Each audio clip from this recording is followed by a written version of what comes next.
Hi everyone, my name's Jesse, and I'm up on my roof today to tell you a story.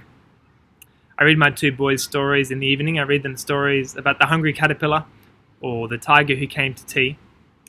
But it's interesting, you rarely find stories about fear. So I want to share with you this morning my story about fear and how Jesus overcomes fear. I grew up in a fairly ordinary household. I had two parents who loved me and two great older sisters. I went to school and I was fairly conscientious and worked hard. But it's interesting, hindsight's a lovely thing, and as I look back at my life, I can see new things about my childhood. And one thing I can see was that I was afraid. There are different kinds of fear. There is the fear of not being accepted. I was afraid of not being accepted by my social peers. There's the fear of missing out. I desperately wanted to suck the marrow out of life. I wanted to have every single possible new experience that I could.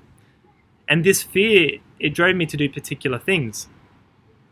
So my school, right, it was just mad about rugby. And there was this one-to-one correlation. If you were on the top rugby team, then you were popular. And so for a boy who was afraid of not being popular, I decided to give rugby a go. But take one look at me.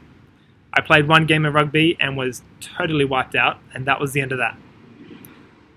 I also was afraid of missing out on the new experiences. I was afraid of missing out on the after parties. And so for a boy who doesn't like to sing and doesn't like to act, I found myself signing up to the school musical for the school musical's after party. It was fear that drove my actions. And today I see so many people stuck in the same cycle of fear. If you look around the world, you see that people are afraid and they're anxious. And this fear, it drives us to do particular things. And these things, they're not even rational, but we do them anyway. We go to the shops and we hoard toilet paper. We fill our pantries excessively with food. We are critical of our leaders who are trying to help us. And we become suspicious of our neighbors and those that we pass in the street. But here's the thing, right? Fear, it's nothing new. There's this man named Jesus, and he walked the earth 2,000 years ago, and he knew what it was to face fear. He used to go around and heal people. He'd heal people with leprosy, which was contagious. He had several assassination attempts on his life. He even looked death straight in the eyes as he was nailed to a Roman cross and was left to die. I first came to know Jesus on a youth camp. I was in primary school and we went to this campsite by a lake. It was great. There were sailboats that we used to take around the lake in the sunshine. And in the mornings, there would be someone who would speak to us from the Bible. I don't remember who this guy was, but I remember his message. He spoke to us about the importance of making a response to Jesus, a personal response, and that we couldn't just sit on the fence. But he explained how for those who put their trust in Jesus, there was now no need to fear. There was also a couple of significant people in my teenage years. My youth leader from church, he was a family man, and him and his wife used to have us around to their place for dinner every week. I don't know how they found the time, but they'd cook for us, they'd feed us, and they'd clean up after us.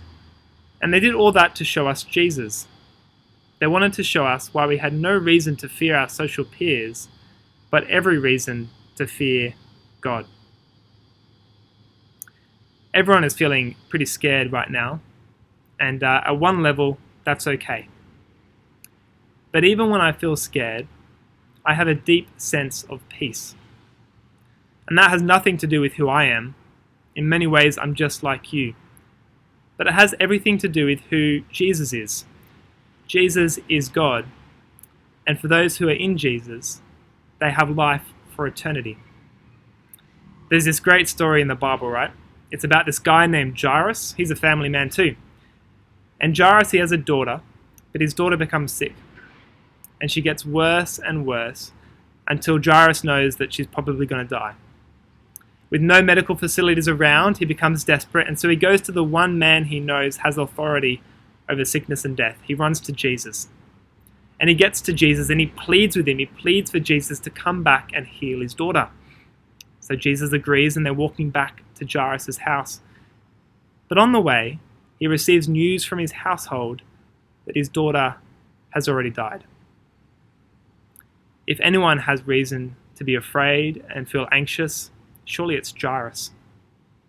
But at that moment, Jesus says the most peculiar thing. He says, "Do not be afraid, just believe." Do not be afraid, just believe. Why can Jesus say that at that moment? Jesus can say that because Jesus is the Son of God, who has authority over life and death.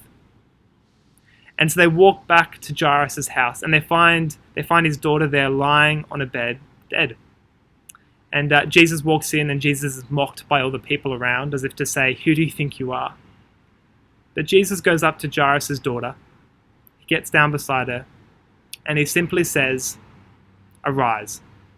And Jairus' daughter, she gets up, and she starts walking around. Do not fear, only believe. My story that I've shared with you today is one about fear, but about how Jesus has overcome fear. Jesus has overcome fear because Jesus offers life to those who believe in him. Do not fear, only believe. And I got to tell you, friends, it's liberating. We need not fear. Thanks for listening.